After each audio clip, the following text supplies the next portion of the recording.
One of the guys who smoked Osama bin Laden, Rob O'Neill, and retired U.S. Navy SEAL Mike Sarraille. Rob, good to have you with a tie this time. We put you in the A block, so we figured that would be the way to go. Nothing short of miraculous.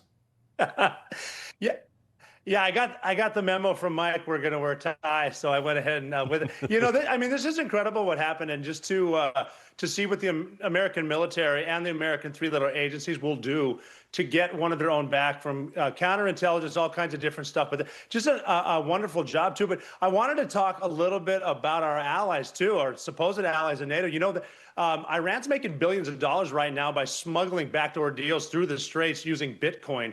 And our administration knows about this, and it's going to be interesting to see on the back end when this is all over in a couple of weeks and when the gas prices are down. But there's a lot going on right now. This administration is thumping Iran and really hitting China. China's getting hit in the pocketbook and in the gas tank right here. And this is a fifth dimensional type chess that's going on here. Yeah, well, I mean, Mike, this is a severe escalation what's happening on Tuesday. And it's like, I don't know if they still don't believe him or what it's going to take, but Trump's going to do this. And, I mean, watch what was said today. Mr. President, how would it not be a war crime to strike Iran's bridges and power plants? Because they killed 45,000 people in the last month, more than that. It could be as much as 60. They killed protesters. They're animals. These libs are all worried about war crimes. And, like, here's my thing to war crimes. It's like, okay, who's going to enforce it? First off, I think, you know, I'd prefer Rob not wear a tie, especially a lime green tie. You're That's never just happy, not Mike. a good look for You're the never team. happy. It's the day after Easter, man. No, you know, guys, with these negotiations, it colored me pessimistic. You know, at Tuesday at 12 midnight, they're going to be struck because, quite frankly, we don't know who we're negotiating. And what about the internal strife and conflict within the Iranian regime circles? You've got the Majlis, the guys who wear the suits, who hold no power but negotiate. And then you get the IRGC, the internal security apparatus, that makes the real decisions. And they're at conflict with themselves.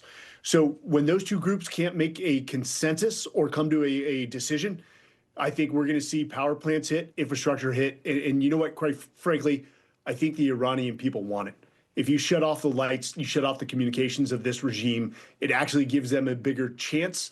Yes, under adversity and hardship, but a better chance of rising up. Yeah. Rob, one of the other things, too, is for years, the Soleimani's niece or whatever, some family member, they've been out here. By the way, everybody's burqa'd up in Iran. All the women are burqa'd up doing the religious Sharia thing. And they're out here in, like, tube tops, living it up on the beach. And Marco Rubio was like, you know what? You guys, get the heck out of here. Revokes their visas. I mean, unbelievable. It's about time.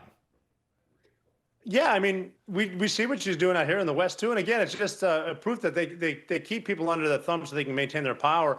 They find out that you know, one of the daughters is a little loose around town, and the son's gay. What else are they trying to hide from us? I thought they didn't allow gay people in Iran too. It turns out, oh my God, they're lying to each other. But hey, but Mike was right though. Seriously, they cut the power out. They're going to rise up to this is how you're going to do a soft coup. It started a while back. Yeah, it's in motion right now. The only problem, like we were saying earlier, is they're running out of people with whom to negotiate because they're all dead. Yeah, true. Mike, on to NATO.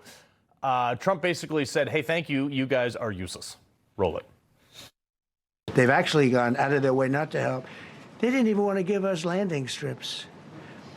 Think of it. And it's not just NATO. You know who else didn't help us? South Korea didn't help us. You know who else didn't help us? Australia didn't help us. You know who else didn't help us? Japan. Now, there's also rumors, Mike, that some European countries were talking to Iran and negotiated potentially to not clear the airspace, not let Trump use their landing spaces in their country in exchange for their tankers getting through. If that is the truth, you know, that is borderline traitorous. That's no ally of ours. This, guys, this is wildly embarrassing for NATO. And mark my words here, they may get in a little trouble here. Europe has suffered from chemical castration by the globalists. This is not the same UK we know. It's not the same Germany or France that we know. I think the only country that we still have some possibility of a future together is with Poland, who stepped up their defense spending.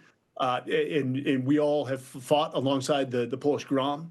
And we know what just superb warriors they are, but our allies are few and far between. And guess what? America's never been afraid to go it alone. Yeah. Oh, I will say, though, probably, and we'll end on this note, Rob, the most concise quote of this entire thing was from General Frank McKenzie. Roll this. It takes a year to build an aircraft. It takes 200 years to build a military tradition where you don't leave anybody behind. That doesn't make you want to ride eagles and shoot guns and go rescue our people. I don't know what does. Yeah, well, I mean, just hearing from the ground too, with Wizzo saying God is good, just letting him know he's there, just sending the word out. This is us.